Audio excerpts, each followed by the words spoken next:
तेरी शराब ने तो परेशान कर रखा है। चल उठ, पी लेता है तू और भुगतना पड़ता है मुझे। चल, कुछ क्या आदत तेरी शराब पीने की। चल चल, अब छूटे की शराब की लत जमा दूं। पैसे लगा, पैसे बैठे। अच्छा भाई, बहुत बहुत शुक्रिया। चलो ड्राइवर चलो।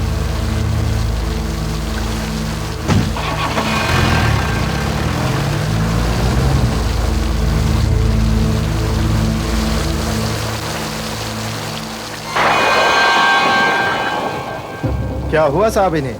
पता नहीं क्या हुआ, पहले कह रहा था सीने में दर्द है, फिर अचानक बेहोश हो गया। वैसे इसकी दवाई हमेशा इसके जेब में रहती है, मैं देखता हूँ। तुम आगे देखो भाई, कहीं बारिश में एक्सीडेंट ना हो जाए। है नहीं शायद। सुनो ड्राइवर, वो सामने बिल्डिंग के पास गाड़ी रोक लो, मैं घर पर फोन करके दवाई के बारे में पूछ लेता हूँ, फिर रास्ते में किसी केमिस्ट की दुकान से दवाई खरीद लेंगे।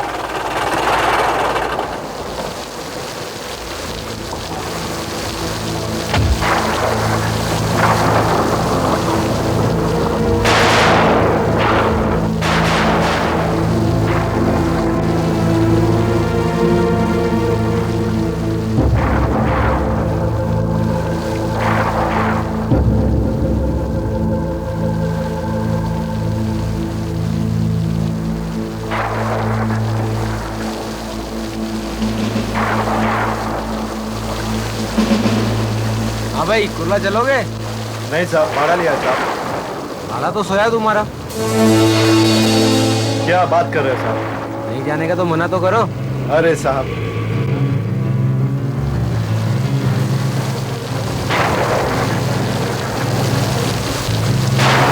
ओ भाई साहब, ओ भाई साहब, अरे आपको साथी नहीं है?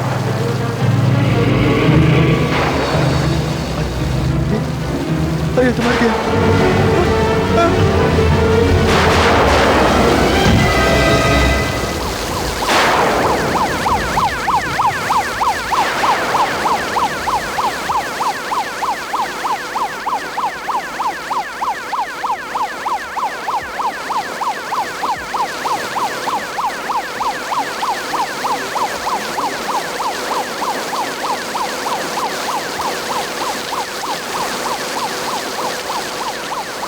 फिर टैक्सी वाले का कहना है कि इसके साथ एक और पैसेंजर भी था।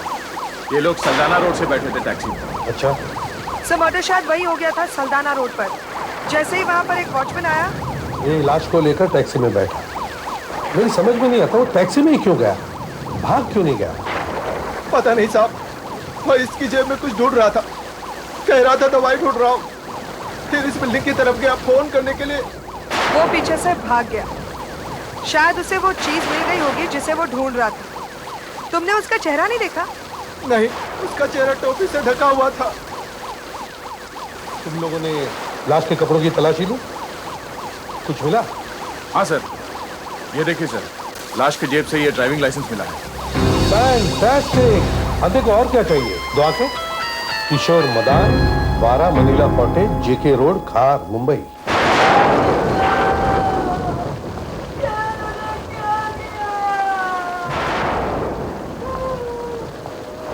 समझ में नहीं आता ऐसे में क्या करें, मगर पूछना तो पड़ेगा ही। मैं ही जाकर पूछता हूं। हमारे साथ ही ऐसा क्यों किया? जवान बेटा चला गया। माफ कीजिए। देखिए, हमें बहुत दुख हो रहा है, हम आपको ये बुरी खबर दे रहे हैं, मगर किसी ना किसी को तो ये काम करना ही चाहिए ना। देखिए, हमें जो बॉडी मिली है उससे आपके बेटे की शक्ल मिलती है। अगर आप हमारे साथ चलकर इस बॉडी की पहचान करने में हमारी मदद करेंगी तो बहुत मेहरबानी होगी।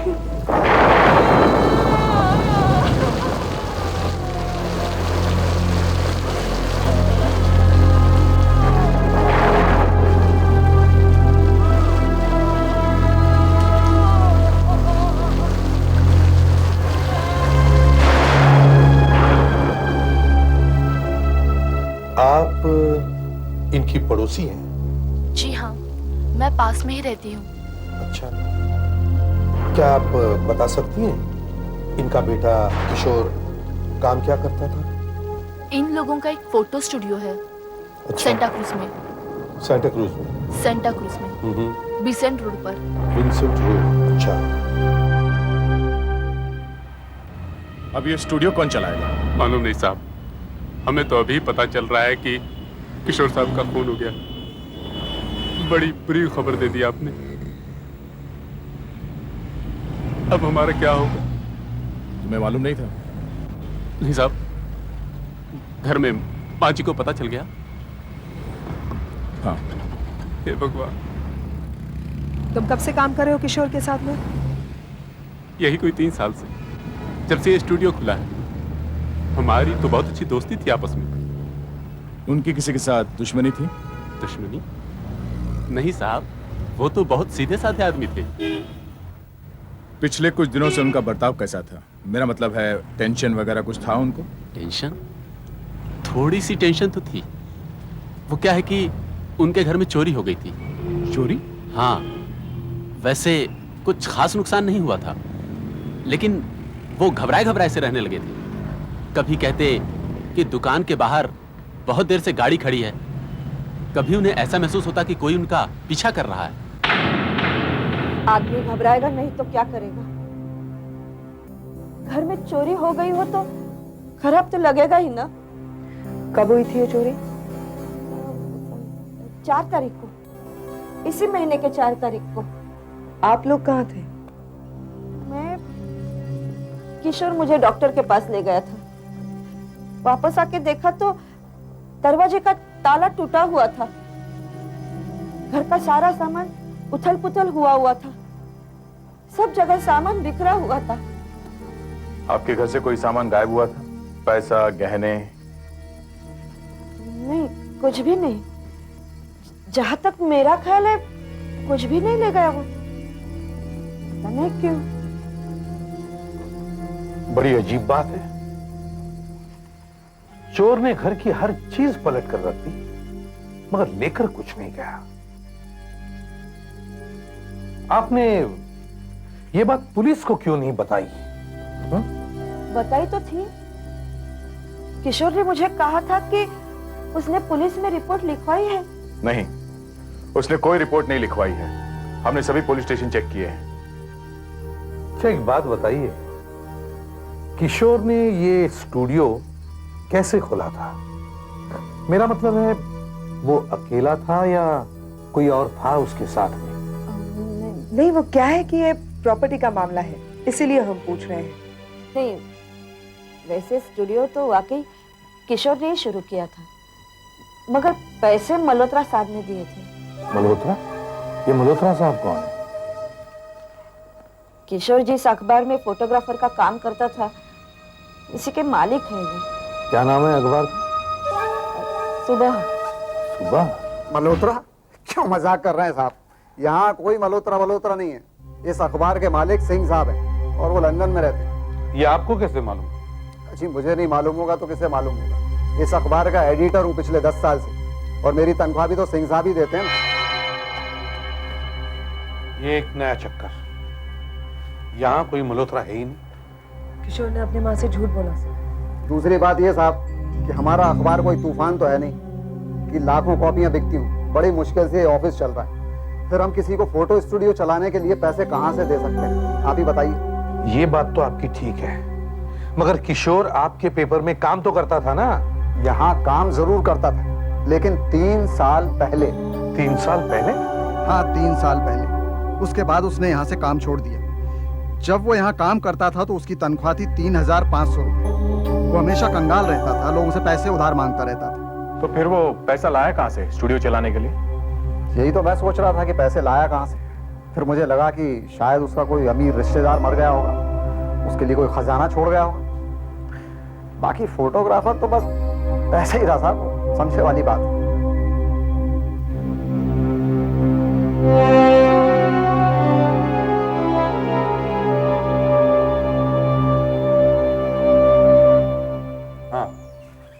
हाँ, मुझे मालूम है।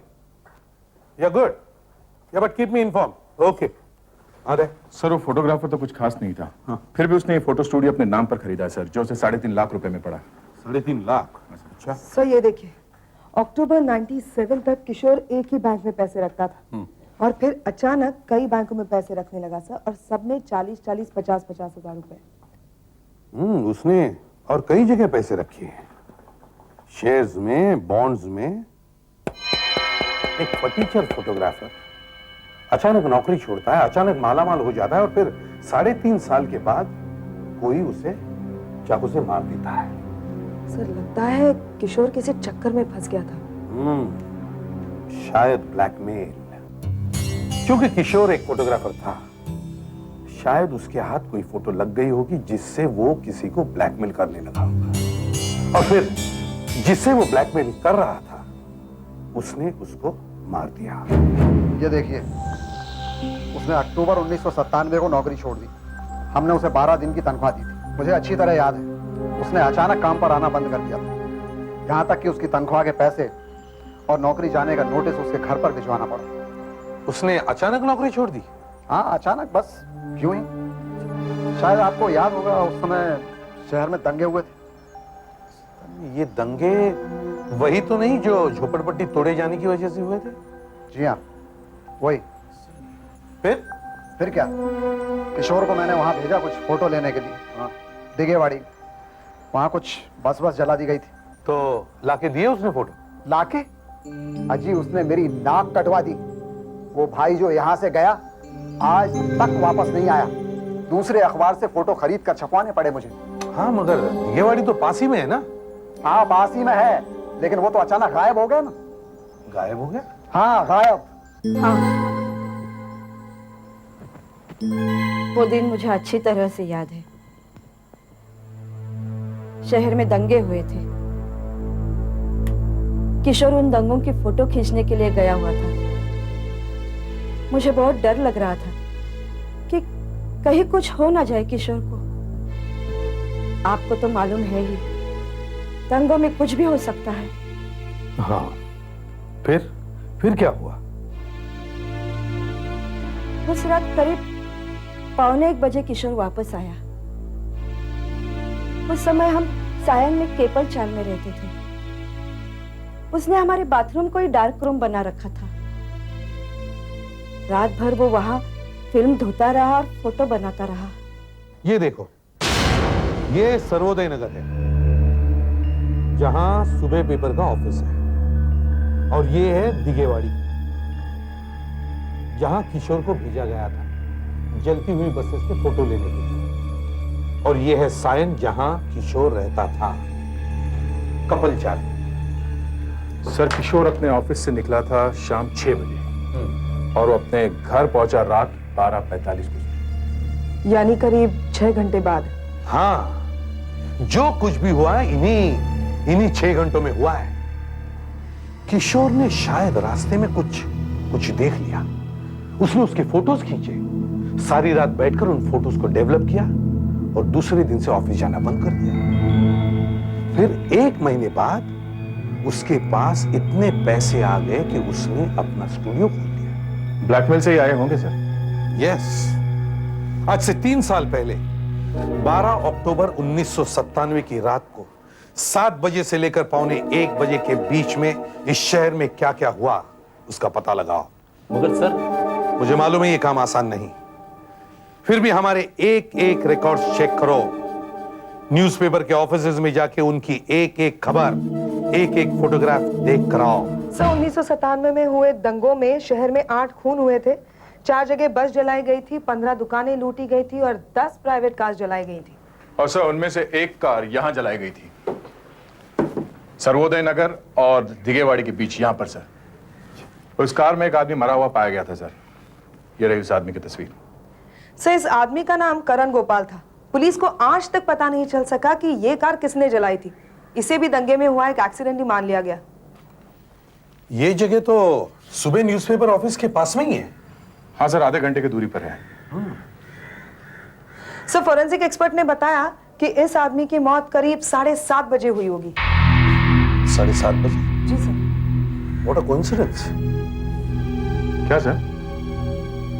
किशोर अगर अपने ऑफिस से 7 बजे इस तरफ को चला होता तो वो भी इस जगह पर 7:30 बजे ही पहुंचता। और ये जगह तो दिघेवाड़ी और सर्वोदय नगर के रास्ते में ही है, और किशोर भी तो दिघेवाड़ी जा रहा था। मतलब सर वो यहां से जरूर गुजरा होगा। हो सकता है। तो फिर सर उसने देखा होगा कि गाड़ी कौन चला रहे थे। किशोर एक फोटोग्राफर था, उसने जरूर फोटो खींची होगी। तो क्या किशोर ने किसी को देख लिया था कार को चलाते हुए? किशोर ने देखा, फोटो ली और फिर ब्लैकमेल करने लगा। फिर खुद मारा गया।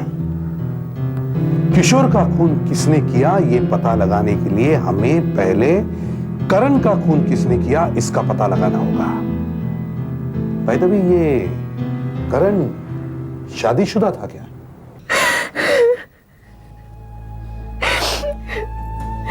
और रात में कैसे भूल सकती हूँ? 12 अक्टूबर की रात, उसी रात को तो मैं विधवा बनी थी। उसी रात को तो हमारा करण हमें छोड़ के चला गया था, हमें अकेली। वी आर वेरी सॉरी, हमें आपको पुरानी बातें याद नहीं दिलानी चाहिए थी।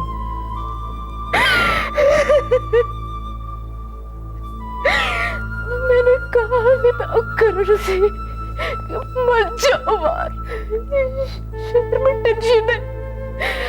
फिर भी उसने मेरी बात नहीं सुनी। कहने लगा ऑफिस का मामला है।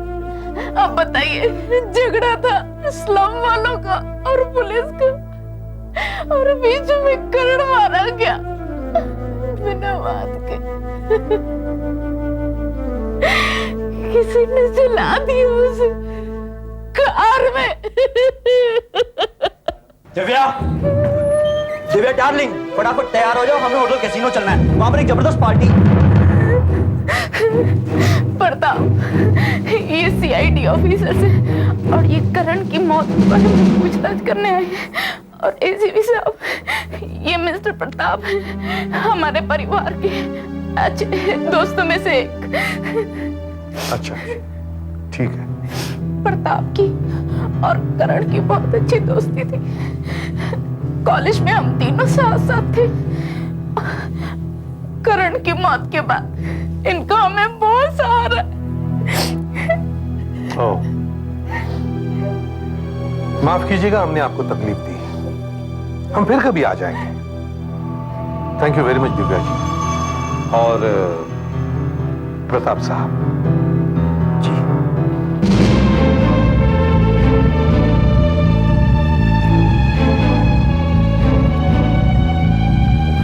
सर ये स्वरूप साहब है, करण के वकील है। तो आखिर दिव्या के आंसुओं ने आप लोगों के दिल को पिघला ही दिया एसीपी साहब। ऐसा ही होता है। एक्चुअली वो यहाँ एक्टिंग करने आई थी, एक्ट्रेस वैक्ट्रेस तो बन नहीं पाई, लेकिन बेचारा करण फंस गया। वही मैं सोच रहा था कि दीवारों पर करण की तस्वीर कैसे नहीं। अरे होगी भी कैसे एसीपी साहब, उसका पहले से ही प्रताप के साथ जरूर कोई चक्कर चल रहा होगा। ये दिव्या बहुत पहुंची हुई चीज है एसीपी साहब। करण की मौत से उसे बहुत फायदा हुआ, एक झटके में मालामाल हो गई। करण की मौत से और किसको फायदा हुआ? मलिक को एसीपी साहब, और किसको? मलिक? हाँ, करण का बिजनेस पार्टनर। एक्चुअली एसीपी साहब, करण पार्टनरशिप तोड़ने वाला था और इनके सारे क्लाइंट्स करण के साथ जाने वाले थे। और मलिक की हालत खराब हो जाती। खराब? सड़क पे आ जाता वो। लेकिन इसी बीच करण मारा गया और उसका सारा बिजनेस और क्लाइंट्स मलिक की गोद में। ये मलिक कहां मिलेगा?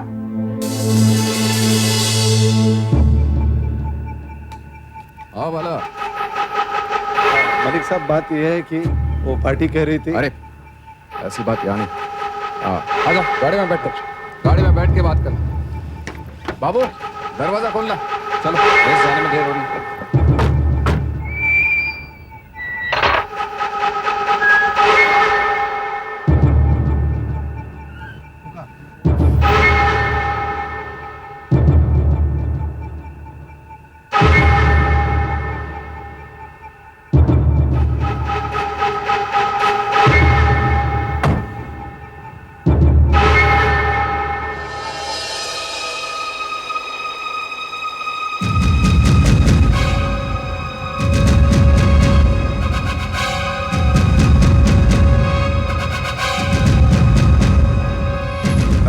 मलिक ने ऑफिस सिर्फ नाम के लिए खोल रखा है, क्योंकि ज्यादातर ये रेस कोर्स में ही रहता है।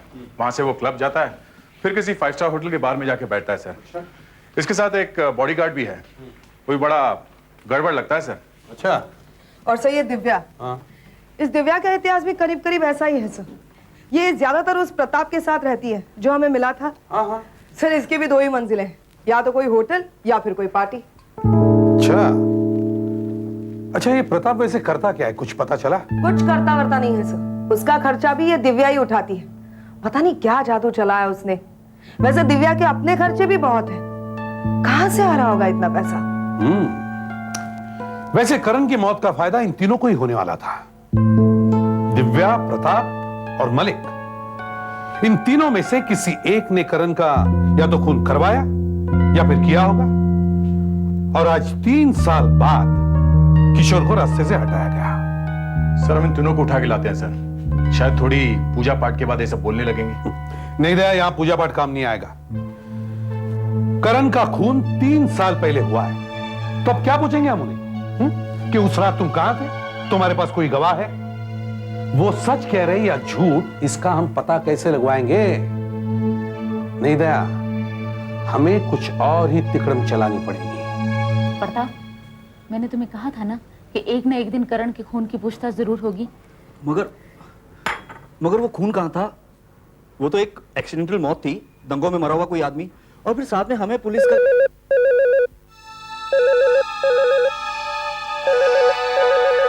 हैंडसेट वहां रखा है, मैं लाऊं? तुम यहीं से सुन लो। हेलो। क्यों मैडम, मजे हो रहे हैं? मजे? अच्छा टाइम पास हो रहा है? कौन बोल रहा है? किशोर का वारिस। अब किशोर की सारी संपत्ति मेरी है। किशोर को पहचानती हो ना? किशोर? कौन किशोर? नाटक बंद कर। मैंने कहा ना मैं किशोर का वारिस हूँ, उसका काम अब मैं संभाल रहा हूँ। मगर मैं किशोर जैसा बेवकूफ नहीं हूँ। कौन हो तुम? क्या चाहिए तुम्हें? मैं पूछ रहा हूँ क्या चाहिए तुम्हें? मुझे क्या चाहिए वो तुम्हें अच्छी तरह से मालूम है। आज रात 1 लाख रुपए लेकर पार्ला में मंत्रा मिल के पीछे आ जा, मैं तुझे वहीं मिलूंगा, समझा? ये क्या चक्कर है? कौन है भाई? बोला ना, सुना नहीं क्या? मैं किशोर का वारिस हूँ। थोड़ा कान में तेल डाल के सुन। पार्ला में मंत्रा मिल के पीछे ठीक 10 बजे आना। अभी मुझे सिर्फ 1 लाख रुपया चाहिए। 1 लाख। क्या बकवास कर रहा है? ये बकवास नहीं है। आज रात 10 बजे मंत्रा मिल के पीछे 1 लाख, समझा? 1 लाख। फ्रेडरिक्स, अरे मुझे मालूम नहीं था तुम इतनी अच्छी एक्टिंग कर लेते हो। कहो तो ट्राई करो तुम्हारे लिए। नहीं, सीरियल बनाने वाले 1-2 डायरेक्टर्स हैं मेरे जान पहचान के। देखा क्या तुमने? अरे एक बार तो मुझे लगा कि वाकई कोई अपराधी बोल रहा है। Very good. फेडरिक्स, अगर तुम्हारी पुलिस की नौकरी गई ना तो फिल्मों में काम जरूर मिलेगा इसे।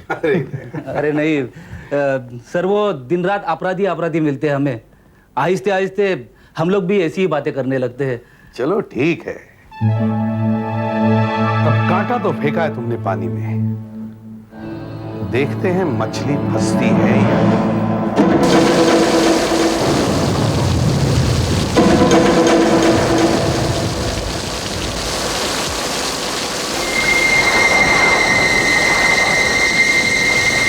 अभी तक कोई आया क्यों नहीं?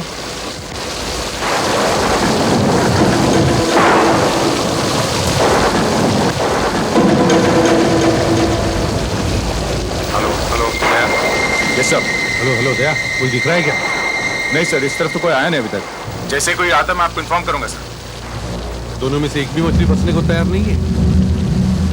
तीसरा ही खूनी है कोई।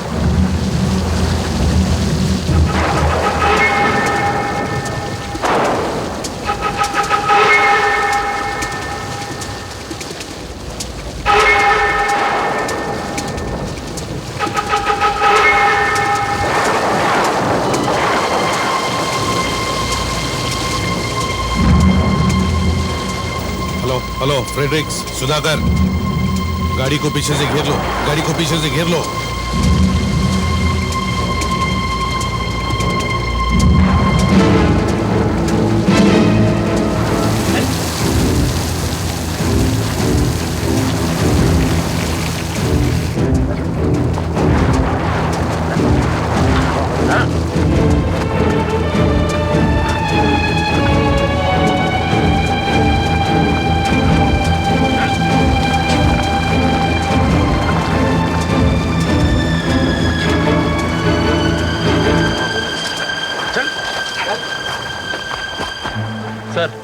कार में एक ब्रीफकेस थी, उसमें ये फोटो मिले।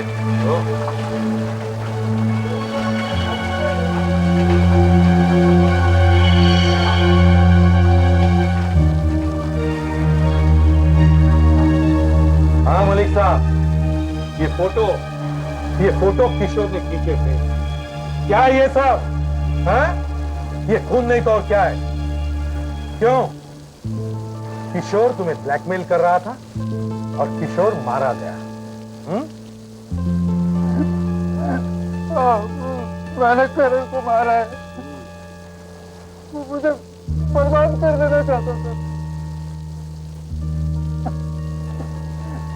मैं क्या करता? दंगों में मैंने भी हाथ धो ली, मगर किशोर को मैंने नहीं मारा। क्या? हाँ।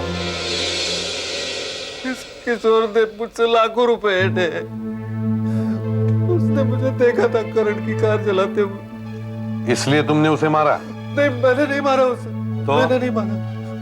मौत की खबर मैंने अखबार में पढ़ी। मैं डर गया, कहीं पुलिस को उसके घर में मेरे फोटोग्राफ न मिल जाए, वो कार चलाते हुए। फिर क्या हुआ? 2 दिन पहले मुझे किसी ने फोन किया कि वो कार चलाते हुए मेरे फोटोग्राफ उसके पास है और उसे 5 लाख रुपए चाहिए शुक्रवार तक, फ्राइडे तक। फिर कल एक फोन आया कि 1 लाख रुपए चाहिए आज। मेरे कुछ समझ में नहीं आया कि पहले शुक्रवार फिर कल, कुछ समझ नहीं पाया। और वो फोन हमने किया था। किसी ने उन नेगेटिव्स के लिए किशोर का खून किया और अब वो तुम्हें ब्लैकमेल कर रहा है। उसने कहा है ना कि वो शुक्रवार को आएगा पैसे लेने के लिए, तो ठीक है, हम शुक्रवार तक इंतजार करेंगे।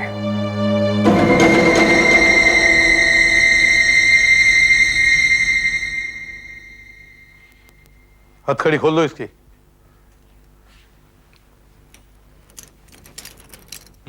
ध्यान रखना, उस्ताद आदमी है, कहीं भाग न जाए। तो मलिक साहब, अब फोन आएगा तो बात करना। जब मैं स्पीकर फोन का बटन दबाऊंगा तो ही बात शुरू करना। हम भी सुनना चाहते हैं, समझे? और आशा सर, कॉलर आईडी पे जो नंबर आएगा वो फौरन चेक करना। Yes sir. शायद फोन अभी आ जाए। फोन आ गया। अच्छा,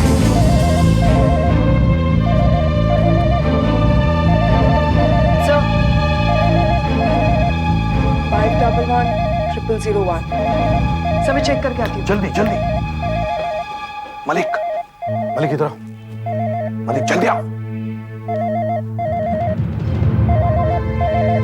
हेलो हेलो हेलो, मलिक बोल रहा हूँ। क्या मलिक, पैसों का इंतजाम हुआ क्या? हाँ हुआ है। शाबाश। कहाँ मिलना है? मिलने की बात छोड़, आज 5 लाख रुपए लेकर 2 बजे अंधेरी में जा, भाटेकर रोड पर। वहाँ पे शॉपिंग कॉम्प्लेक्स के सामने कचरे का डिब्बा है। सुन रहा है ना? हाँ हाँ। तो ध्यान से सुन, पैसों को अखबार में लपेटकर एक प्लास्टिक के थैले में रखकर कचरे के डिब्बे में फेंक दे और वहां से चुपचाप भाग जा, और कुछ गड़बड़ मत करना। नहीं करूंगा। सर। हाँ आशा। सर, कुरला में एक पे फोन से कॉल आया था, कंट्रोल रूम फोन कर दिया सर। जब तक पुलिस वहां पहुंचेगी वो भाग चुका होगा। ले, हम भाटलेकर रोड चलते हैं, अभी वहां पे वॉच रखते हैं।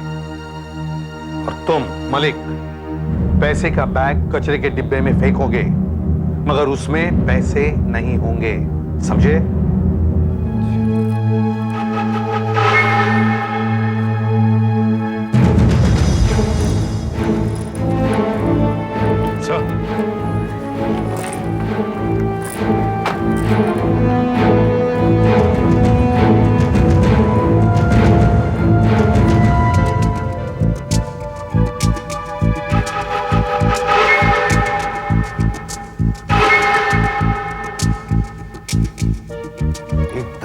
वक्त पर आया ये मलिक। अपनी गाड़ी खड़ी है ना उसे पकड़ने के लिए।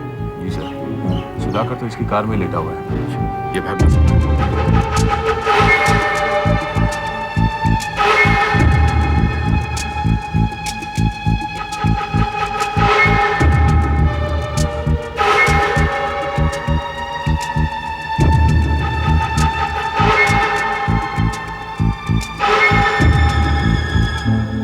अब देखते हैं दया बड़ी मछली आती है या नहीं।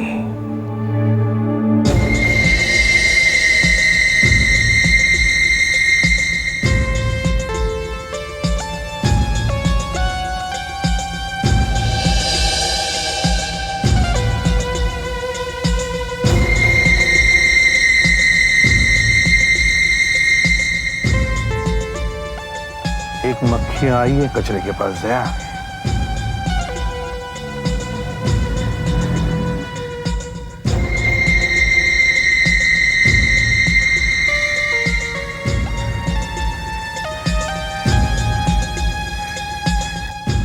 लगता है ये मक्खी इसी कचरे पे बैठेगी सर।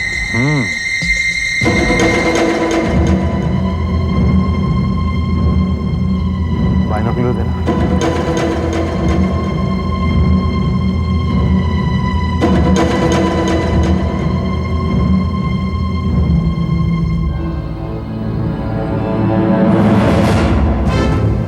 ओह, अच्छा ऐसी। तो ये है मक्खी।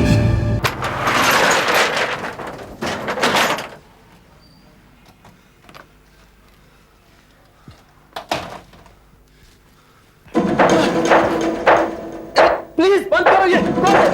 क्यों कमलेगी, पैसे ले आए? आप लोग? हाँ हम लोग।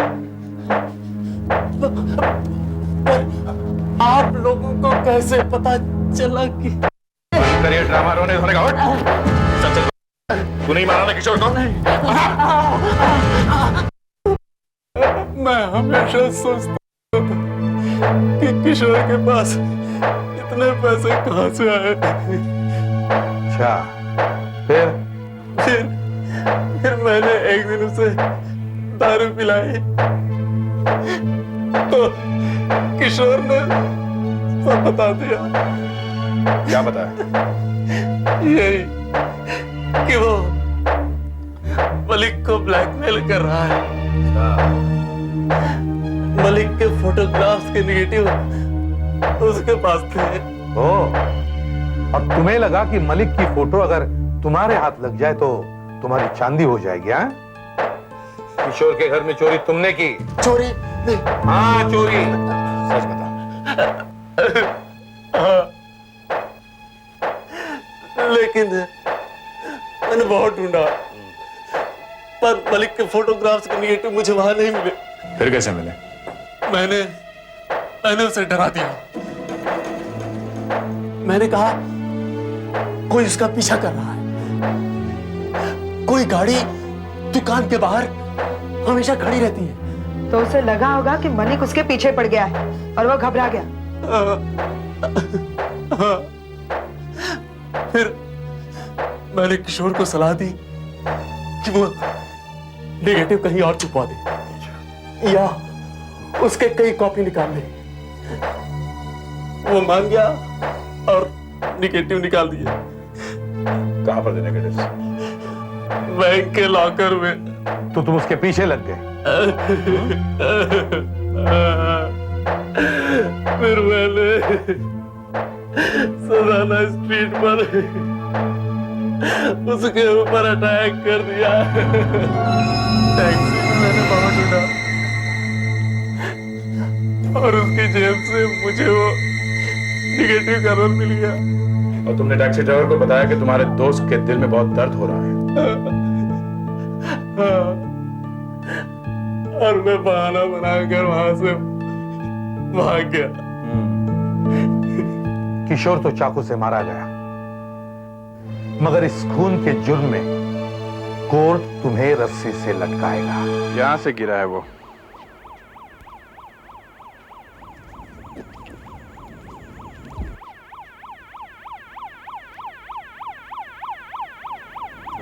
आराम से आराम से, पता नहीं कितनी हड्डियां टूटी होगी।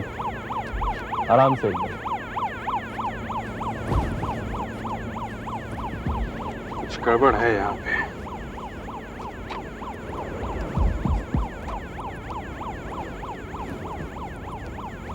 ये देखो, ये गमला यहाँ से गिरा है।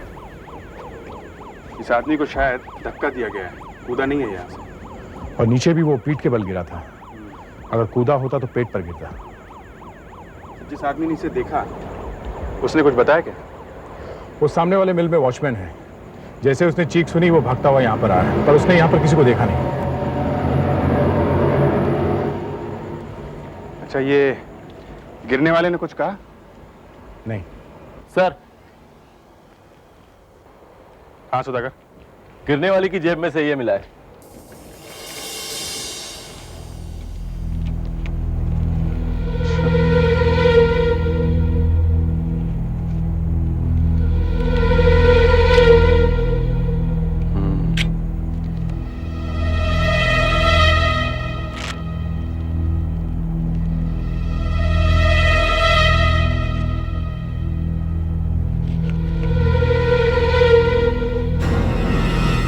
इंस्पेक्टर पवन कुमार,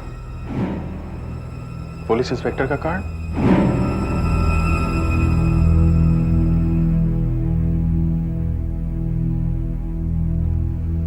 काफी हड्डियां टूट गई है सर।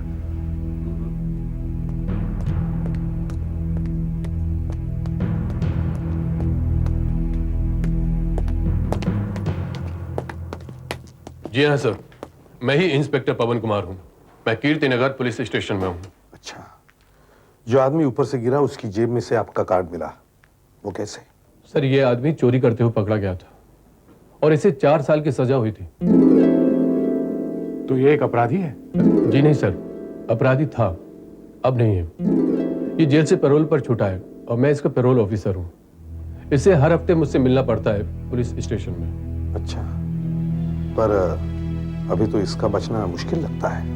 जी सर, लेकिन सर इसे धक्का किसने दिया होगा? ये तो एकदम शरीफ आदमी हो गया था। शरीफ आदमी? शरीफ आदमी की जेब में ये चाकू कैसे? चाकू? सर, इसकी जेब में कैसे? ये तो जब चोरी किया करता था तब भी कभी चाकू साथ नहीं रखता था। ये तो एक मामूली सा चोर था, चोर। अच्छा, इसके परिवार में कोई है? जी सर, पत्नी है। जरा बुलाइए उन्हें। जी सर।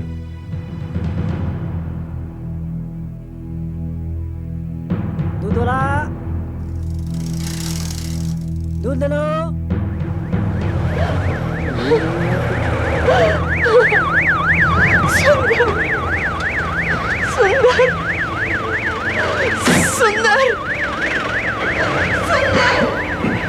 सर, इनका नाम स्मृति है। इन्हें ये नहीं मालूम कि सुंदर की जेब में चाकू कहाँ से आया। सर, डॉक्टर साहब ने आपको बुलाया। सर, लगता है सुंदर अब नहीं बचेगा। जरा सा होश आता है उसे बीच बीच में। डॉक्टर साहब ने कहा है आपको जो कुछ भी पूछना है जल्दी पूछ लीजिए सर। Let's go. सुंदर, बताओ ये किसने किया? किसने किया ये बताओ। सुंदर, मैं खूनी नहीं है। खूनी? कौन खूनी? मैं मना किया, मुझे ऊपर से फेंक दिया। किसने फेंका? मैं मना किया। सुंदर, सुंदर, सुंदर, सुंदर, बताओ सुंदर, किसी ने तुम्हें खून करने के लिए कहा? हाँ? तुमने उसे मना कर दिया? हाँ? तो उसने तुम्हें नीचे फेंक दिया? सुंदर, सुंदर, उसने तुम्हें नीचे फेंक दिया? सुंदर, कौन है वो सुंदर जिसने तुम्हें पैसे दिए? बताओ सुंदर। सुंदर, नहीं सुंदर, सुंदर तुम मुझे छोड़कर नहीं जा सकते। सुंदर,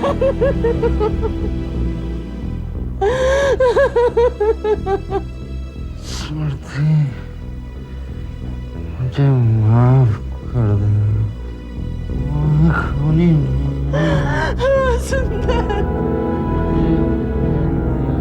सुंदर, सुंदर, बताओ तुम किसका खून करने जा रहे थे? हैं? किसका खून करने वाले थे तुम? सुंदर, बताओ सुंदर। 14 14 क्या सुंदर? बताओ सुंदर। द्वारका कॉटेज। द्वारका कॉटेज? हाँ बोलिए। खार। सुंदर सुंदर डॉक्टर साहब, सुंदर सुंदर सुंदर।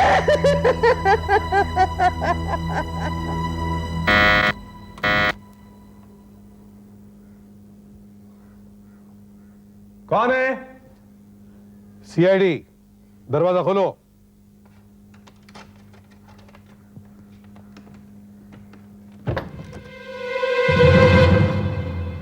सीआईडी? जी हाँ। कार्ड दिखाइए अपना।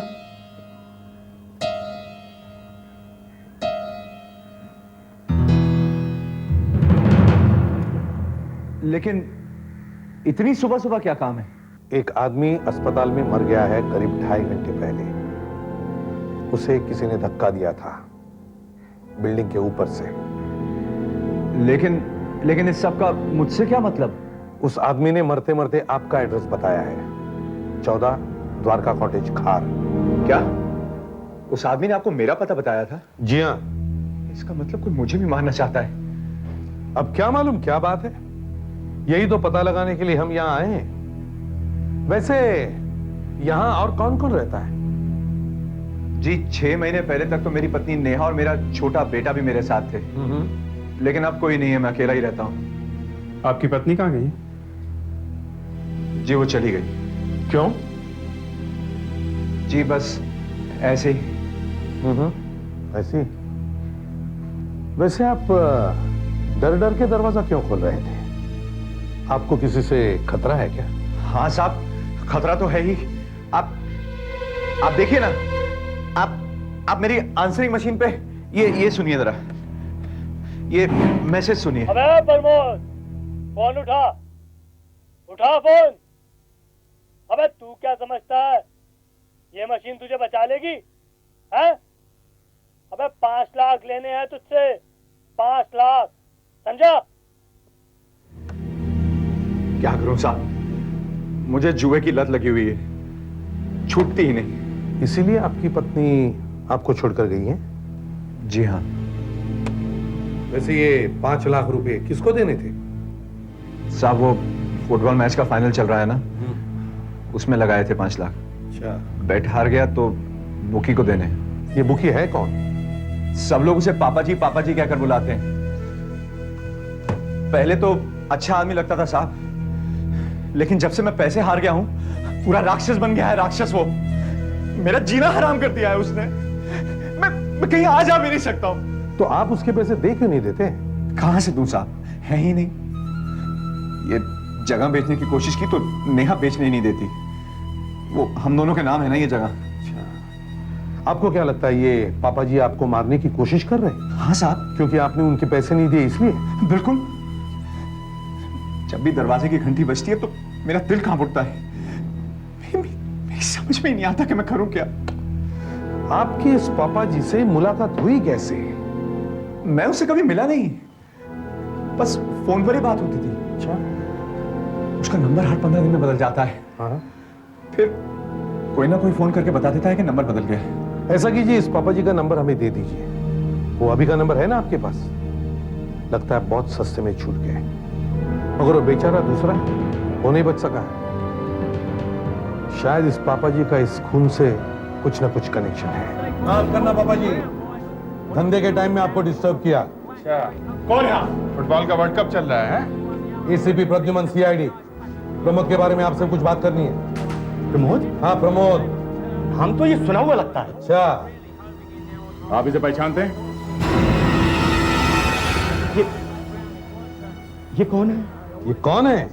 ये आदमी प्रमोद को मारने के लिए भेजा गया था। हाँ, प्रमोद ने आपका बहुत पैसा देना है ना? बाद में फिर इस आदमी ने एक काम करने से मना कर दिया, या फिर उससे काम नहीं हुआ तो बेचारा मारा गया।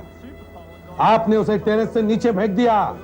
जी, मैं धंधे वाला आदमी हूँ, अगर अपने ग्राहकों को मरवा दूंगा तो फिर पैसा कहां से आएगा? सोचिए। अच्छा, आपने कभी प्रमोद को धमकी नहीं दी थी? धमकी? हाँ, धमकी। वो तो बस यूं ही थोड़ी सी जरा जोर से बोला था मैसेज उसकी आंसरिंग मशीन पर। फिर ये आदमी क्यों मरा? मैं क्या बताऊं क्यों मरा? हाँ तो एसीपी साहब, आखिर किसी ने प्रमोद को खत्म करने की कोशिश कर ही दी। एक न एक दिन तो ये होना ही था, क्योंकि इतनी बुरी तरह वो अपने बुरे कर्मों के दलदल में फंसा हुआ था कि मैंने सोचा प्रमोद की खबर सुनकर आप चौंक जाएगी। मैं क्यों चौंकने लगी? मुझे तो वो घर छोड़ना पड़ा, वो भी अपने बेटे के साथ, ताकि कहीं ये भी न बिगड़ जाए। बिगड़ जाए? कैसे?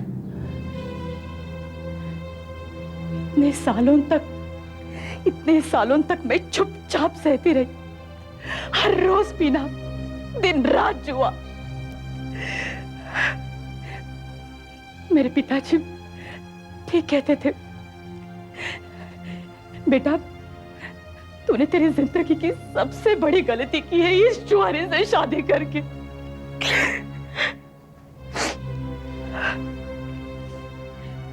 खैर, अब तो मैं खुश हूं। एक बार डिवोर्स हो जाए फिर अच्छा है। क्या आपको मालूम है कि उसने एक बुकी को 5 लाख रुपए देने हैं? हाँ, मुझे मालूम है। मालूम है? मालूम है? हाँ, वो यहाँ आया था, 5 लाख रुपए मांगने लगा, हाथ जोड़ने लगा कि मकान बेच देते हैं। मकान तो हम दोनों के नाम पे है ना, वो कैसे बेच सकता है? फिर क्या? कहने लगा मैं सुधर जाऊंगा, पीना छोड़ दूंगा, जुआ छोड़ दूंगा। छोड़ देगा? मैंने कहा पहले मुझे डिवोर्स दे दो, बच्चा मुझे दे दो, फिर बेचने दूंगी मकान। लेकिन वो नहीं माना। नेहा जी, आपके पति के सामने मौत खड़ी है, वो आपके आगे हाथ जोड़ रहा है, फिर भी आप उसकी मदद करने को तैयार नहीं। जो जैसा करेगा वैसा ही भरेगा ना। देखा तुमने इस औरत के दिल में कितनी नफरत है अपने पति के लिए। उसे चाहे कुछ भी हो जाए, इसे कोई परवाह नहीं। और वो ये नफरत छुपा भी नहीं रही है सर। वैसे सर लगता है पापा जी भी सही कह रहा है, ग्राहक को मारने से क्या फायदा? मगर प्रमोद के पास पैसे है किधर देने के लिए? मगर एक बात है सर कि नेहा को मालूम है प्रमोद ने पापा जी को 5 लाख रुपए देने हैं। हाँ, ये कोई बड़ा चक्कर है जिसमें इन दोनों का हाथ है, पापा जी का और नेहा का। दोनों में से एक ने या फिर दोनों ने मिलकर सुंदर को कहा होगा कि प्रमोद को उड़ा दो, या फिर सुंदर के पीछे किसी तीसरे का हाथ है। एक चोर 4 साल जेल की सजा काट कर बाहर आता है और थोड़े दिनों बाद फिर से बुरे काम शुरू कर देता है और फिर खून करने पर उतर आता है। नहीं सर, सुंदर सुधर गया था। जब वो जेल से बाहर आया तो इतना डरा हुआ था कि पूछो मत। मैंने उसे गैरेज में काम दिलाया था। वो तो उसने छोड़ दिया था? नहीं, मालिक ने निकाल दिया।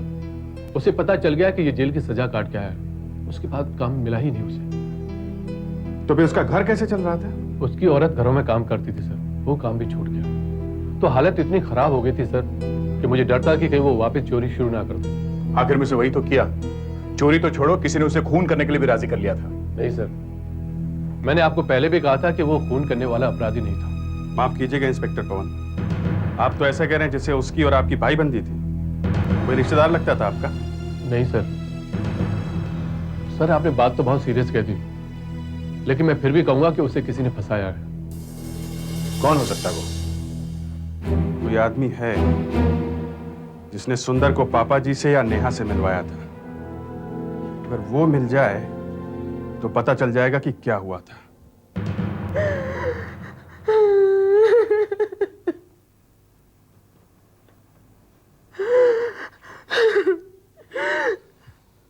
क्या बताऊं साहब, उसे क्या हुआ था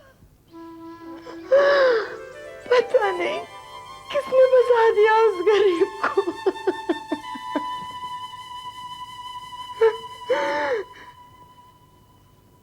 साहब जब से वो आदमी घर पे आया ना, बस तभी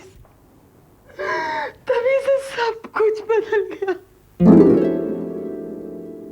कौन सा आदमी? वो तो मालूम नहीं कौन था साहब। क्या आपने उस आदमी को पहले कभी देखा है?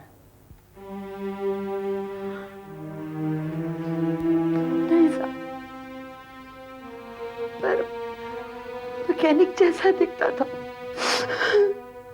नाम बताया था उसने अपना?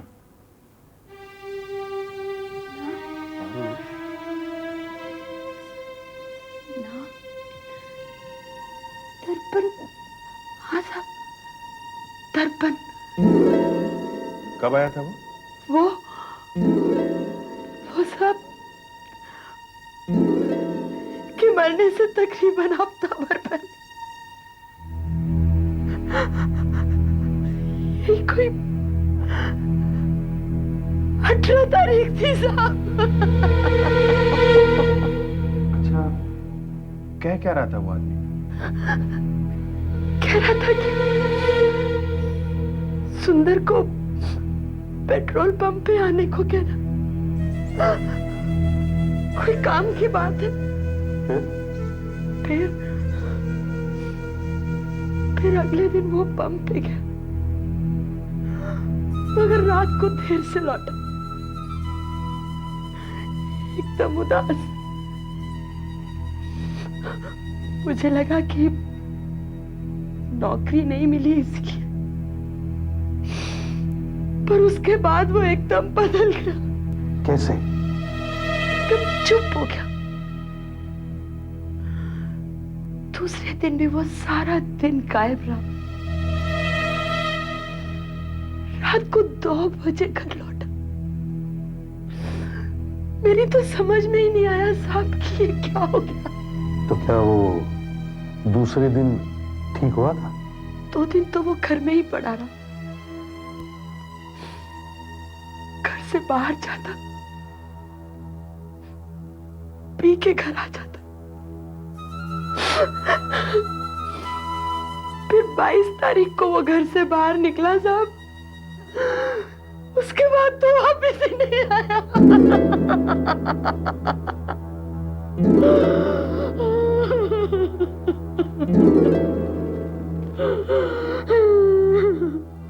क्या इस दर्पण ने बताया कि ये पेट्रोल पंप कहाँ पर है? हा? नहीं साहब। अच्छा, ठीक है।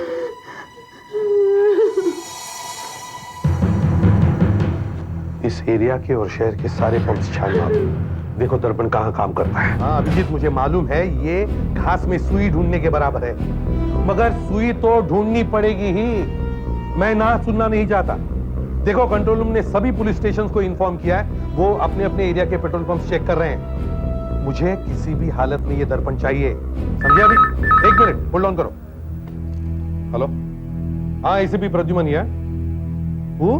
मिस्टर कन्नन? हाँ okay okay. Yes yes, oh is that so? Will be there. हाँ हाँ बस समझो हम पहुंचे। ओके अभिजीत, हेलो सुनो, इन्वेस्टिगेशन जहां तक पहुंचा है वही रोक दो। हमें प्रमोद के घर पहुंचना है। प्रमोद के घर पहुंचो, मैं वही मिलता हूं। करीबन 1 घंटा पहले फोन आया था और जैसा कि आप लोगों ने कहा था मैंने कॉलर आईडी लगाया हुआ था।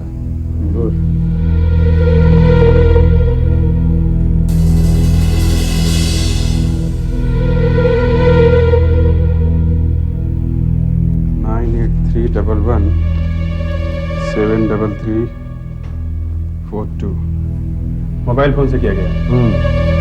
मैंने फोन उठाया, बस उसके बाद की बातचीत आप लोग खुद ही सुन लीजिए।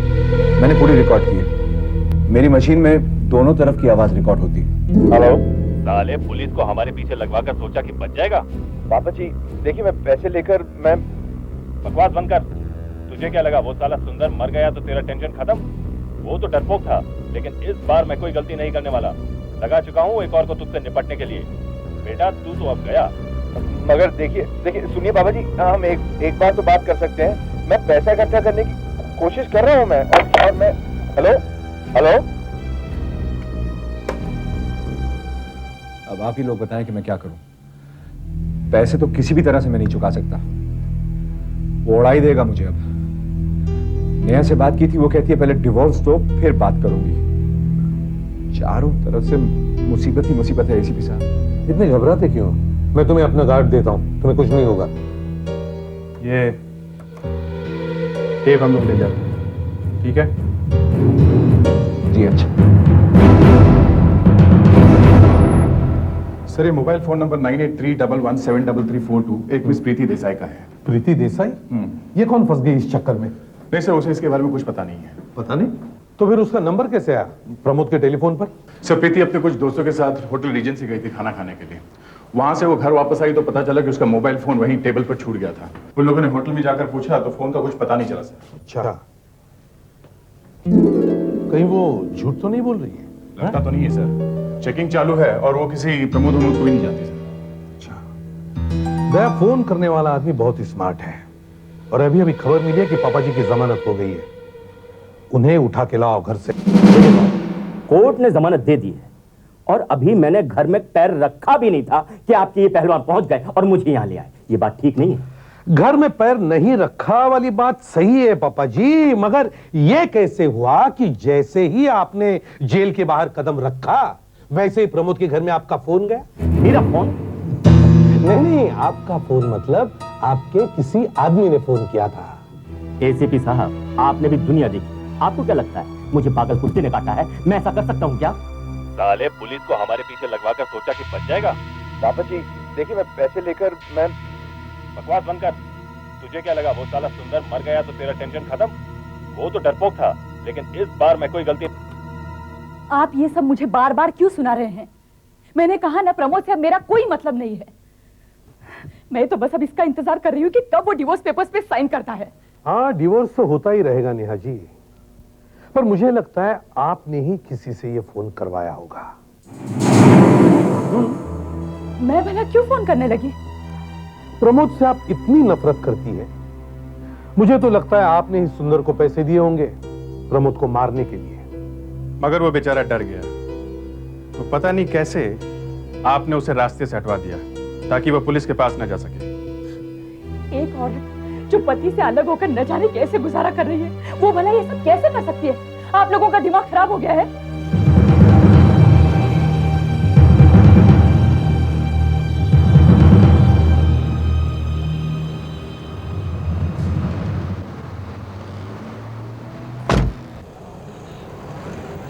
बोलो। हाँ साहब, मैंने ही आपको फोन किया। इस दर्पण के बारे में क्या खबर है? हाँ साहब, वो यही काम किया करता था 2 दिन पहले तक। ये यहाँ के मालिक। नमस्ते, हम सीआईडी से आए हैं। मैं घनश्याम हूँ। कहिए क्या बात है? इस दर्पण के बारे में पूछना था। दर्पण? हाँ। क्या बताऊँ साहब, एक नंबर का हरामी आदमी था। इतनी बदमाशी किया करता था कि पूछिए मत। अरे कभी ये चोरी कभी वो चोरी, 3 बार तो पेट्रोल चोरी करते हुए पकड़ा गया। मुझे आया गुस्सा, मैंने निकाल दिया। अब कहाँ होगा वो? अब पहले तो यही सोया करता था, अब कहाँ होगा मैंने क्या। अच्छा, आप इसे जानते हैं? अरे ये तो यहाँ काम मांगने आया करता था। अच्छा, अब के बाद आएगा तो इसे काम जरूर दूंगा। अब इसे काम की जरूरत नहीं है। क्यों? ये ऊपर जा चुका है। ओह, लगता है हम सही जगह पर आए। Yes sir. सुंदर यहाँ काम मांगने आया और दर्पण से मिला होगा। अच्छा एक बात बताइए, दर्पण का यहाँ कोई दोस्त वोस्त है जिसे वो मिलने आएगा? अब सब मुझे ऐसा कुछ पता नहीं है, लेकिन हाँ एक बात है, वो अपनी पगार नहीं लेगा। जी हाँ, मैंने उसे कहा था महीने के आखिरी में आके पगार ले जाना। महीने के आखिरी में? जी हाँ। मतलब कल? जी हाँ, कल शायद आ जाए। उस पेट्रोल पंप पर कड़ी निगरानी रखो दिन रात, पता नहीं वो दर्पण कब आ जाए। Yes sir. स्मृति जी, आप भी हमारे साथ आइए। आपने दर्पण को देखा है, आप शायद उसे पहचान सकती है। जी हाँ साहब, उसी की वजह से तो हुआ है ये सब कुछ। अगर वो ही इस केस की जड़ है तो उसी से पता लग सकता है कि प्रमोद के पीछे सुंदर को किसने भेजा, प्रमोद की पत्नी नेहा ने या फिर पापा जी ने।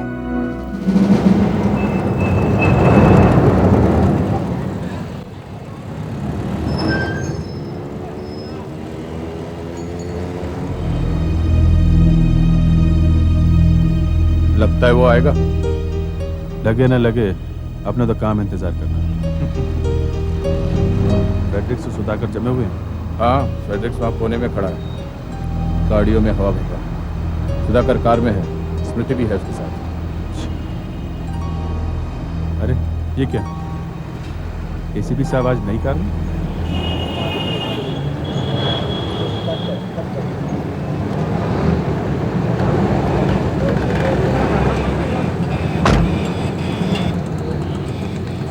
अरे इधर आओ। हाँ सर। गाड़ी में ऑयल पानी चेक करो। अच्छा सर। ऑयल चेक करने आता है ना? नहीं आता है तो सीख लेंगे। अरे सीखना है, जाओ जाओ देखो।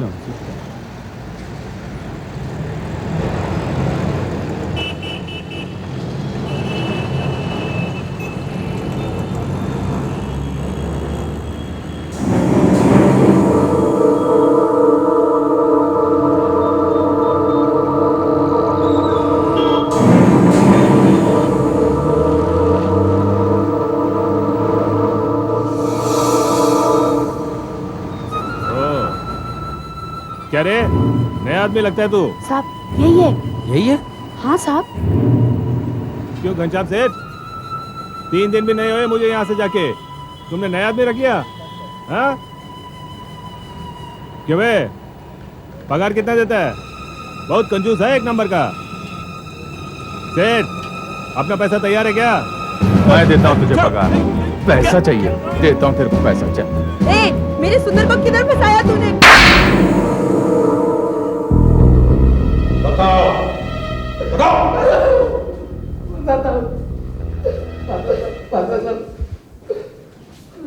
पानी पानी चाहिए, पानी दो इसे।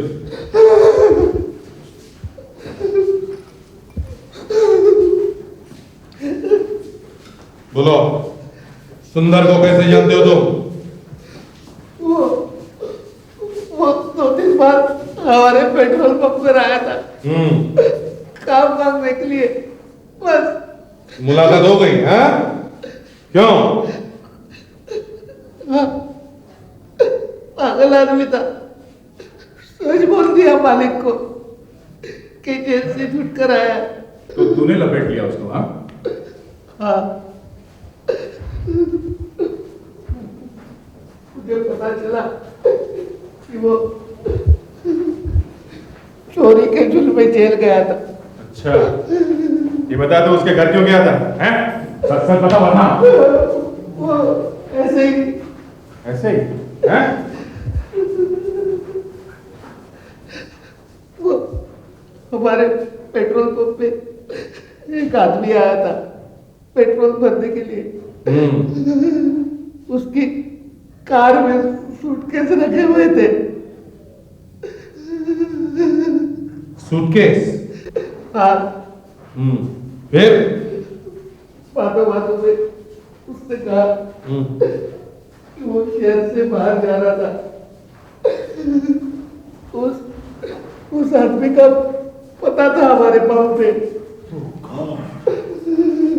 क्या क्या करते हैं ये बदमाश लोग। फिर क्या किया तुमने? उसका पता निकाला? हाँ। फिर? रजिस्टर में से उसका पता निकाला। हाँ। उस आदमी के घर गया, वहां देखा तो घर में कोई नहीं था। घर में कोई नहीं था तो घुस गया घर में? हैं? नहीं, ऐसे सुंदर को बताया। सुंदर को बताया? हाँ, मैंने बोला कुछ घर में कर ले चोरी, आधा आधा बांट लेंगे। तो वो मान गया? हाँ? नहीं, पहले तो नहीं माना, मगर उसकी भी हालत खराब थी इसलिए मान गया। फिर क्या हुआ? बाद में वो आया ही नहीं। मैं उस आदमी के घर में गया, वहां देखा मालिक था घर पे। हाँ। आसपास लोगों से पूछताछ की तो पता चला कि यहाँ कोई चोरी वोरी नहीं हुई थी। चोरी नहीं हुई थी? क्या नाम है उस आदमी का? घर का पता बताओ। उस आदमी का नाम है प्रमोद। प्रमोद? और address? 14 Dwarka cottage car. 14 Dwarka cottage car? अरे ये तो वही प्रमोद है। Yes sir. हाँ, इसका मतलब है सुंदर प्रमोद के घर चोरी करने गया था, खून करने नहीं। तो फिर वो बार बार मरते वक्त क्यों कह रहा था कि मैं खूनी नहीं हूं, मैं खूनी नहीं हूं? सर, प्रमोद को लाएं? नहीं, पहले पापा जी को बुलाओ। देखिए साहब, जब आप ठोक बजाकर किसी नतीजे पे पहुंच जाएं, तब मुझे यहां बुलाइए। यूं घड़ी घड़ी बुलाकर मुझे यहाँ बैठाने से तो अच्छा है कि आप इस कुर्सी से बांध दीजिए मुझे। अरे पापा जी, आपको यहां बांधकर हमें क्या फायदा होगा? बोलिए। अब फायदा तो हमें तब होगा जब आप अपने होंठ खोलेंगे, कुछ काम की बात करेंगे। अब होंठ तो होठों का क्या है वैसे है। अभिजीत, 18 तारीख को दर्पण सुंदर से मिला। उसने सुंदर को बताया कि प्रमोद के घर में कोई नहीं है, जा चोरी कर ले। और 19 तारीख को जब सुंदर घर वापस लौटा तो उसके हाव भाव बिगड़े हुए थे, वो बौखलाया हुआ था। और 22 तारीख को मर जाता है ना पापा जी। और ऐसा भी हो सकता है कि जब सुंदर प्रमोद के घर में घुसा तो वहां उसे कोई मिल गया, शायद आपका आदमी, क्योंकि प्रमोद घर पर था ही नहीं। मेरा आदमी सुंदर से नहीं मिला, मेरा आदमी प्रमोद से मिला। प्रमोद से? प्रमोद तो हाँ, मैंने उसके पीछे एक आदमी लगा रखा था। उसने मुझे बताया कि प्रमोद शहर छोड़ के भाग रहा है। फिर क्या? मैंने उसे जाने नहीं दिया, रोक लिया। ओह, तो इसका मतलब है प्रमोद बेचारा शहर छोड़कर भाग ही नहीं सका। फ्रेडिक्स, नेहा को लेकर आओ। Yes sir. पता चल गया सर? हाँ, सब पता चल गया। चलिए नेहा जी।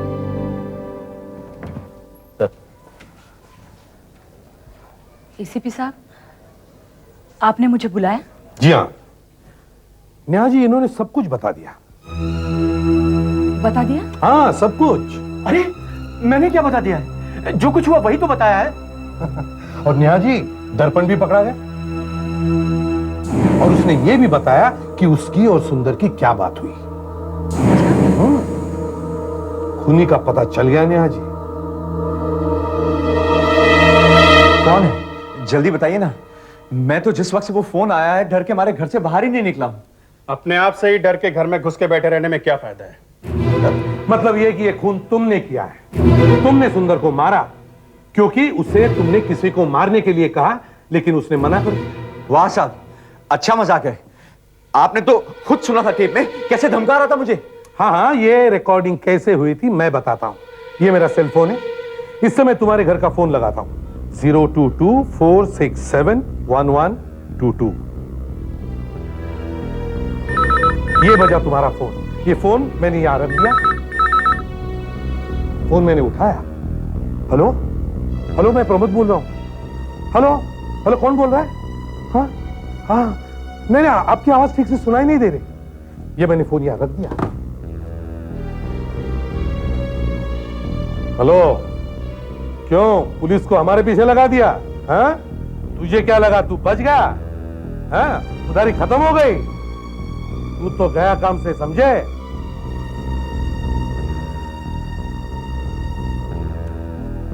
हेलो हेलो, पापा जी, मैं किसी भी हालत में आपके पैसे लौटा दूंगा। हाँ हाँ,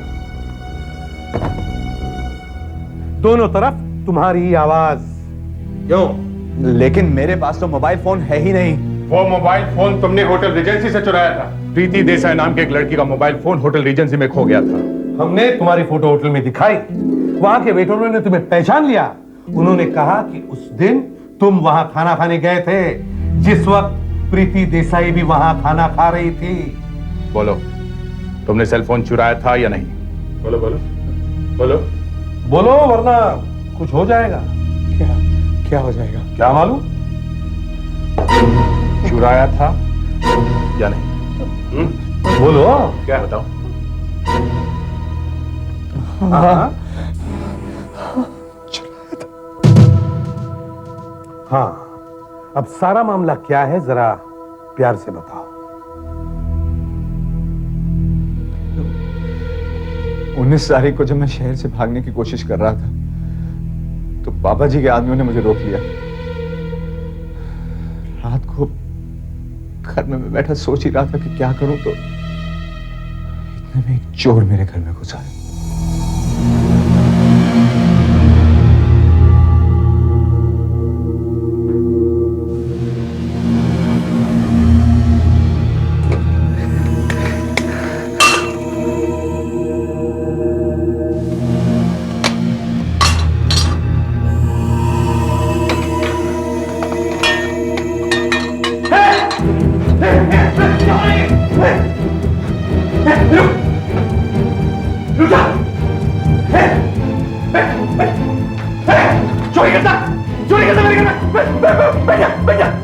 बेटा चोरी करता मेरे घर में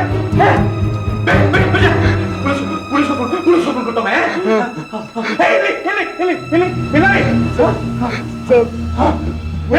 पुलिस को मत बुलाओ साहब, पुलिस को मत बुलाओ साहब। तो फिर किसको बुलाऊं? तेरी सास को? सब गलती हो गई, माफ कर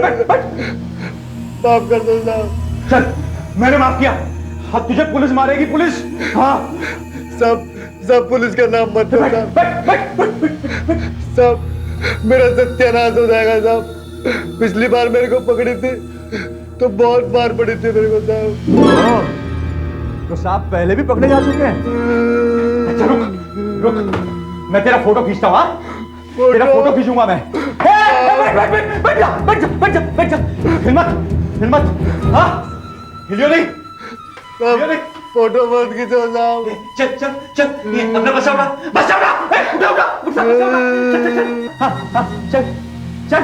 चल इधर हाँ तू चल हाथ लगा, किसी चीज को हाथ लगा। चल साहब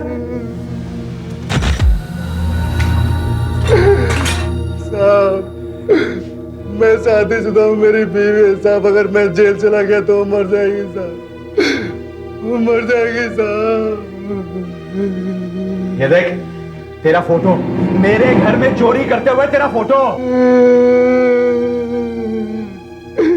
साहब मैं आपके पाँव पड़ता हूँ साहब, मुझे छोड़ दो साहब।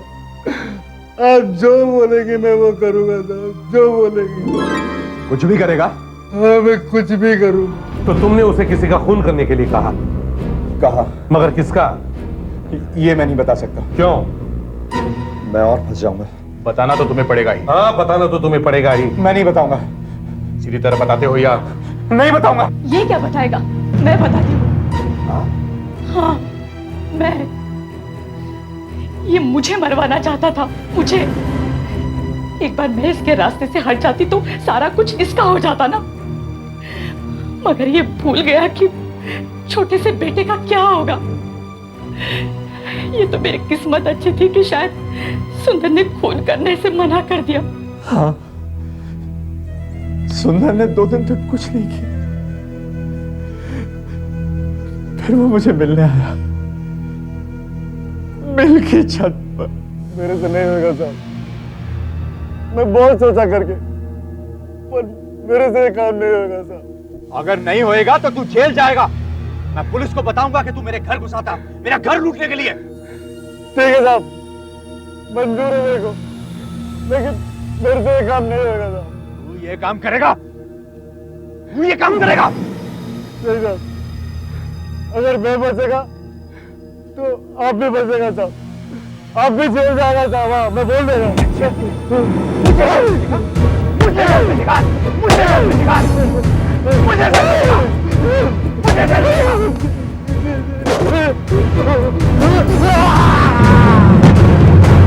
एक खूनी को हम लोग मासूम समझ बैठे, एक खून के जुर्म में और एक खून की प्लानिंग करने के जुर्म में तुम्हें गिरफ्तार किया जाता है।